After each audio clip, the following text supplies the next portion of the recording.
Halo teman-teman, ketemu lagi dengan saya, Enrico. Di video kali ini, saya akan membahas gimana step-stepnya untuk kalian bisa memulai bisnis. Jadi, jika kalian mau memulai bisnis, sebelum menonton video ini, jangan lakukan.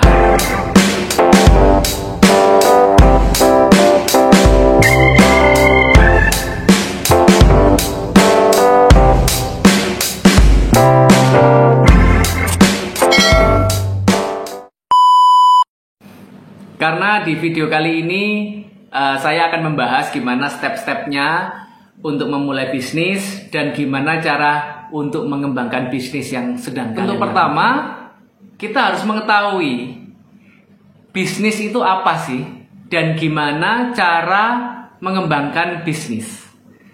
Ya, untuk yang step pertama, bahwa kita tahu kalau bisnis adalah menjual barang atau jasa, di mana keuntungan yang didapat oleh bisnis tersebut adalah selisih harga antara harga jual dengan harga modal.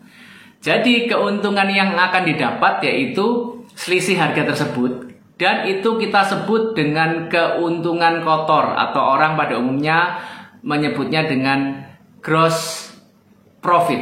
Dan hal yang paling penting dan juga mungkin banyak orang yang belum mengetahui dan salah memperlakukan bisnis mereka, yaitu keuntungan kotor yang didapat oleh sebuah bisnis itu diambil semua oleh si pemilik bisnis. Yaitu kesalahan yang sangat fatal ya teman-teman ya. Yang lebih tepat, pemilik bisnis itu mengambil gaji dengan nilai tetap dan diambilkan dari sebagian keuntungan bisnis tersebut. Setelah kita mengetahui apa itu bisnis, lalu yang step kedua ini adalah gimana sih cara kita mengembangkan bisnis tersebut.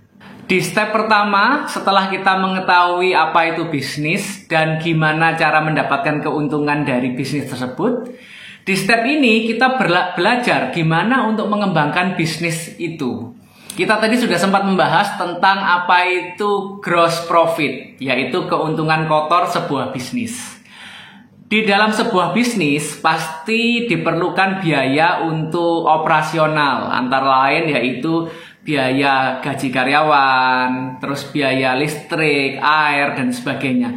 Dan juga termasuk biaya gaji untuk pemilik bisnis. Setelah keuntungan kotor tersebut dikurangi oleh semua biaya operasional plus gaji dari pemilik bisnis, yaitu kita sebagai owner bisnis, hasil akhirnya yaitu adalah net profit atau keuntungan bersih. Jadi teman-teman harus bisa membedakan antara gross profit dan net profit. Kalau gross profit adalah keuntungan selisih harga jual dengan modal, sedangkan net profit adalah gross profit yang sudah dipotong biaya-biaya termasuk gaji dari kita selaku pemilik bisnis. Hasil akhirnya setelah dipotong seluruh biaya itu adalah net profit. Lalu pertanyaannya, gimana cara kita mengembangkan atau gimana cara membuat bisnis kita ini semakin berkembang? Yaitu dari net profit yang sudah bisnis kita dapatkan, kita harus bisa sisihkan sebagian untuk pengembangan bisnis kita. Ambil contoh kata, mungkin 50% dari net profit kita pakai untuk pengembangan bisnis. Contohnya apa untuk pengembangan bisnis? Mungkin kita nambah karyawan baru untuk bagian tertentu. Mungkin kita hire desainer independen untuk mengelola Instagram untuk promosi kita. Mungkin kita bayar biaya iklan, Instagram Ads, Google Ads, dan sebagainya. Atau bisa juga dipakai untuk training seminar bagi bisnis ownernya, supaya ilmu yang didapatkan bisa untuk lebih mengembangkan bisnis mereka. Setelah 50% dari net profit kita gunakan untuk pengembangan atau untuk pertumbuhan dari bisnis, tentu masih ada lagi sisa 50% keuntungan bersihnya kan. Ya, ini pada umumnya pemilik bisnis itu keliru dalam memperlakukan sisa dari keuntungan tersebut. kebanyakan pebisnis langsung diambil keuntungan tersebut. Tapi alangkah baiknya jika 50% sisa keuntungan tersebut biarkan bisa untuk pengembangan keuangan atau untuk cash flow bisnis Anda. Dan bisa diambil pada periode tertentu. Pada umumnya perusahaan-perusahaan itu akan mengambil sisa keuntungan di akhir tahun, dan biasanya mereka sebut dengan pembagian keuntungan atau pembagian dividen. Ya, teman-teman, selanjutnya untuk poin yang ketiga, yaitu kita harus bisa membuat sistem untuk bisnis kita. Jadi bisnis kita sudah berjalan, sudah bisa menghasilkan gaji yang tetap buat pemilik bisnis, juga sudah bisa mendapatkan pembagian keuntungan dari hasil net profit bisnis. Otomatis kita sebagai pemilik owner harus bisa membuat sistem yang bisa membuat kita tidak perlu intens terlalu banyak di dalam bisnis kita. Ya, artinya apa? Kok kita tidak perlu intens dalam bisnis kita? Kita harus tahu, bisa membedakan antara kegiatan yang bersifat operasional dan kegiatan yang bersifat growth atau pengembangan. Yang tadi saya maksud kita tidak terlalu intens itu adalah untuk bagian-bagian yang bersifat operasional. Sehingga bagian yang bersifat operasional ini kita bisa berikan ke karyawan atau kita buat sistem sehingga bisa berjalan tanpa adanya kita. Lalu kita sebagai pemilik bisnis melakukan apa? Nah, kita sebagai pemilik bisnis itu harus lebih fokus lagi untuk memikirkan hal-hal yang lebih global. Gimana untuk pengembangan bisnis ke depan? Visi misi apa saja yang belum tercapai dan harus kita capai? Target-target jangka pendek dan target-target jangka panjang. Itu adalah hal-hal yang harus business owner atau kita lakukan. Jadi jangan sampai kita malah menghabiskan waktu kita untuk hal-hal yang bersifat operasional. Hal-hal yang bersifat operasional ini kita bisa delegasikan ke karyawan kita.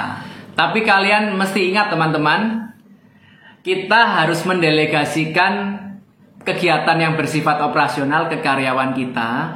Tapi kita juga jangan sampai overload biaya di mana gaji karyawan yang kita hire terlalu banyak. Jadi biasanya yang baik untuk sebuah perusahaan, gaji karyawan total adalah 20% dari keuntungan kotor yang didapat sebuah perusahaan. Ya, poin yang keempat ya teman-teman, di mana bisnis kita sudah berjalan dan kita ingin mengembangkan bisnis kita lebih besar lagi.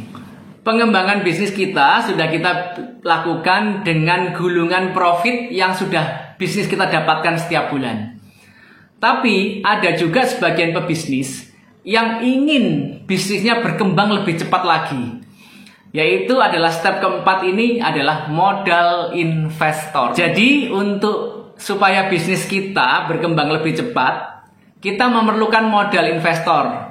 Mungkin dengan gulungan profit dari bisnis, kita bisa mengembangkan bisnis kita dengan kecepatan mungkin dari angka 1 sampai 10 mungkin hanya kecepatan 5. Dengan adanya modal dari investor, bisnis kita bisa melakukan percepatan dengan kecepatan 2 kali lipat atau bahkan 3 kali lipat. Jadi itu ya teman-teman, 4 step yang harus kalian lakukan dan harus kalian pelajari gimana untuk memulai bisnis, mengembangkan bisnis, dan juga pengembangan percepatan bisnis Anda. Semoga video kali ini membantu Anda untuk bisa mendapatkan gambaran gimana cara memulai bisnis. Sekali lagi teman-teman, ilmu itu bisa kita dapatkan di mana-mana. Tapi ingat bahwa keinginan yang kuat dari kita untuk melangkah itu adalah hal yang lebih penting. Jadi teman-teman, jangan tunda lagi.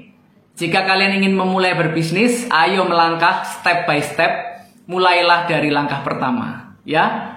Terima kasih teman-teman sudah melihat video ini. Kalau video ini bermanfaat, kalian bisa share ke teman-teman yang lainnya, like dan komen-komen ya. Kalau misalnya kalian ada satu atau dua pertanyaan. Oke, sampai ketemu di video selanjutnya. Bye-bye.